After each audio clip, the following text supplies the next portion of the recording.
There are many different types of pets that people may choose to keep in their homes.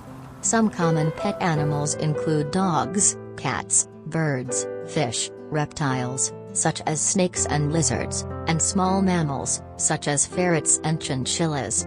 1. Dogs are often known as man's best friend and are popular pets due to their loyal and affectionate nature. They are intelligent animals and can be trained to perform a variety of tasks, such as assisting people with disabilities, search and rescue work, and law enforcement. 2. Cats are also popular pets and are known for their independent nature and ability to groom themselves. 3. Birds can make delightful pets and come in a wide variety of sizes and colors.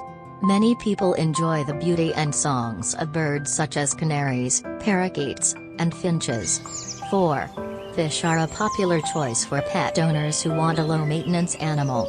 There are many different types of fish to choose from, including goldfish, bettas, and tropical fish. 5. Reptiles, such as snakes and lizards, are not as common as other pet animals but can make interesting and rewarding pets for those who are interested in their care and behavior.